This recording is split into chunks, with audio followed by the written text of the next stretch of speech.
I did a video on why pros don't choose Godox, and boy did it make you angry. But there's some great questions asked, and I think I need to readdress it because there's some really important stuff I didn't cover, and it kind of proves my point. So let's dive into that.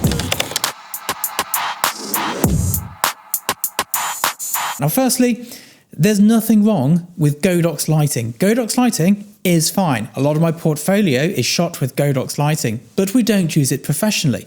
Now, a lot of the comments saying, well, assistants should learn how to use Godox. They shouldn't.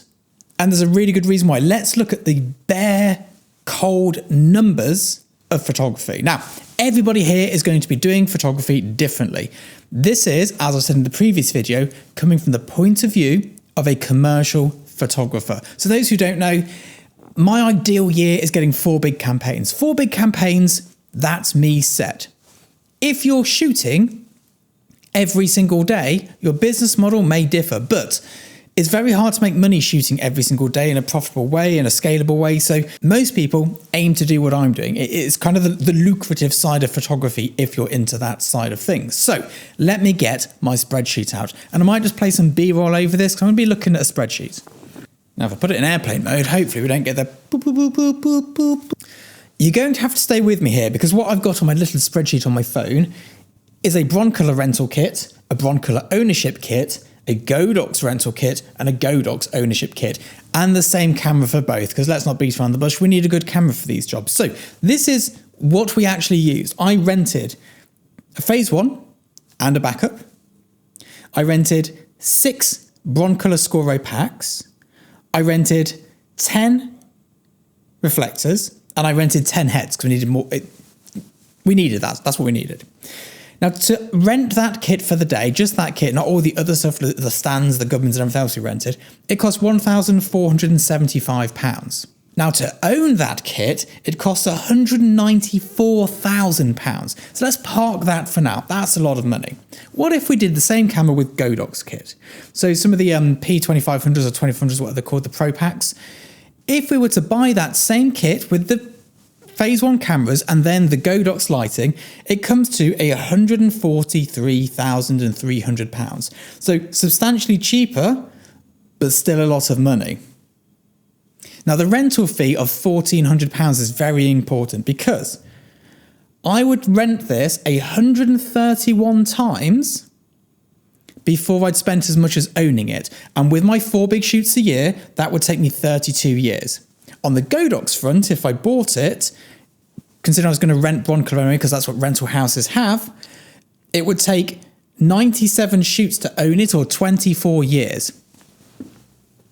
Now, there are all the numbers, boring stuff, but let's look at the facts here. Broncolo is better than Godox. Godox is absolutely good enough. Every assistant knows how to use broncolo. Not all of them know how to use Godox. Buying both of them, and I think the mistake people go is you can get cheap Godox, you can, but if you need the powerful packs, they're still $5,500 each. Buying Godox is still expensive. Owning broncolo, ludicrously expensive. Renting it, very cheap. In 32 years, I'd expect all of my kit to be absolutely ragged. And that is just with, broken even on the rental cost for ownership. And of course, when you own it, you can rent it to the client. We have a really small job. We shoot it in here with a couple of my Scoro packs. We rent that to the client. But it's not a business model that works. The reason rental houses work is because they've got 50 Scoro packs going out every single day of the week. We do 4 big shoots a year if we're lucky. And, the little bits in between, which sure, you don't rent big kit out for those. But the numbers don't add up. There is no point in buying the premium Godox stuff in that volume if you could rent it broncolo for less. There's no point in buying a phase 1 for the cost of them when you can rent it for so much less. The depreciation on electronical goods is so high that for my business model, I would lose money. It's cheaper for me to rent it than to depreciate the equipment through the business. Now, you might be doing 4 big shoots a month and gosh, you're loaded. That might make sense to you, to own it all. You might have a studio in London or New York where you own all the kit and then you rent it to other photographers when they come in. But most commercial photographers I know don't own their kit. They own some basic lighting and a basic camera, and on big jobs, we rent it all. And you can be as mad about that as you like and say it doesn't make sense. But 1, financially it does. 2, logistically it does. And 3, that is how the industry works. And what I've learned from trying to do it differently is you can rage against it all you like, but you're not going to change it. You're not going to get the top assistants to learn Godox because nobody rents it, because the prices don't make sense in this arena. Now, if I was a local corporate photographer, I'd be buying Godox and using it every day. Not the big expensive £5,500 packs, but the 1600 watt packs, 1200 watt packs, the small ones, I'd be buying those because I did the calculations and that makes sense. If you're charging £1,000 a day, that light makes sense. If you're charging £500 a day, you buy a cheaper light and it makes sense. But you have to look at the numbers and you have to work out that whatever your gross is, only 30% of that at a maximum can go to operating costs. And that's not just buying kit, that's everything. So it's very important to think of these very boring videos. I know this won't get great views. I know this won't be the most exciting video in the world. But this is what being a professional photographer is. It's understanding the business of it. We can't change the way our industry works, so we build our business beneath what already exists. My day rate is dictated by what the industry will tolerate. I can't go, well, do you know what, I bought some new cameras, I'm going to charge more. No.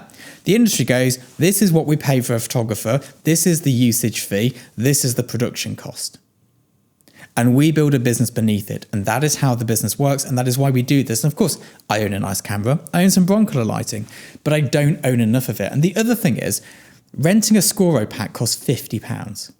It's not expensive. Renting a head is like £20.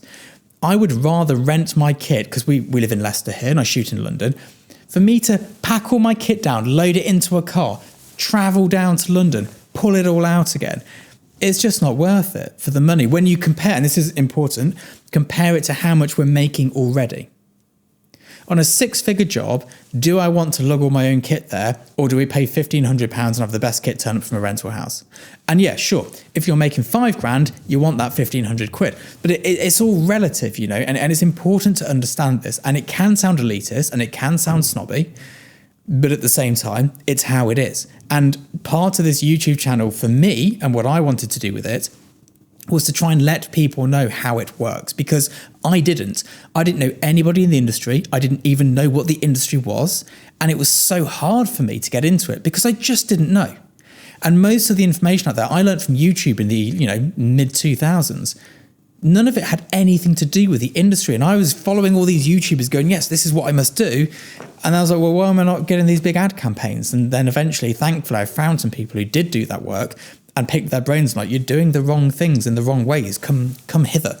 It's weeks later and I have more thoughts on the matter. And I'm filming again, so it seemed like a great idea to add these in to make an even longer video. Firstly, let's assume you have the cash to buy whichever set of kit it is you want compared to renting it. And this is really what it comes down to, is the finances of it. Owning that kit for me, and renting it to the client and taking that money and paying it off, whatever, yields a far worse return on investment than putting that money into the safest, lowest interest paying investments. And that's an important consideration, because it's not just, does the kit pay for itself? Does the kit make money? Is there a better way of making money with that money, for example? And then it's also worth noting the scenario we've gone through here. This scenario is for one job where we needed one specific set of kit. And yes, a lot of the jobs we do need very similar kit. Most of my work is sort of one light source setups. And then every now and again it gets really complex and we have to use a whole bag of lights. But generally speaking, like 5 is about normal. So with that in mind, which 5 modifiers do I need? Which 5 packs do I need? Which 5 heads do I need? Do I need a zoom on the head, or is it okay just to use a cheap Unilight head?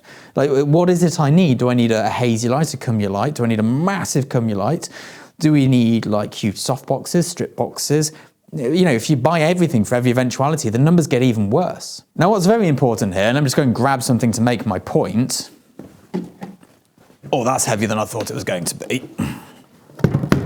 This is my first This is my first broncolo pack. This is a Pulse A4 from the 1980s. It was last had an appliance test in 1995. That's not ideal. But this still works. This does everything it did when it was new. There is no evidence of Godox lasting that long. Not because it won't, I don't know. But we just don't know. Investing all that money into buying those Godox P2400 kits, one of the main reasons I didn't is, it might be dead in 5 years' time. You might not be able to get parts in 5 years' time. I can get this repaired today, which is weird. I can get this repaired today, and I'm pretty sure I'll be able to get this repaired in 30 years' time. Not because broncolo will definitely still be here, but because there's so much of this kit that the independent repair shops will continue to service them. Getting a broncolo graphite pack serviced in London is quick, easy, and cheap. They stopped making those in, what, the 90s or something like that? So that's very important. Godox wasn't around in the 90s. I don't know what you'll do with that in 30 years' time. Maybe they'll be huge, maybe they'll be massive, maybe they'll have a repair centre in London. But right now they don't. Oh, that's heavy. Now, of course, you're sitting there going, yes, Scott, okay, I understand your numbers. It makes sense. Don't go and buy loads of Godox stuff. Go and rent broncolo stuff. That makes sense. But you're standing here with broncolo that you own. And yeah, I do. I own a few packs and a few heads. But, big but, financially, they fit into my business model, and I got them at a bargain. Didn't get them for free, paid for them, paid a lot of money for them. Let's not beat around the bush. But I also, and this is a really awkward conversation, I made enough money to be able to buy them. I would not have been able to buy these many years ago. So yes, they're good, but only at the point where you can afford them within your business model. I got these at auction. Brilliant deal, but still very expensive day.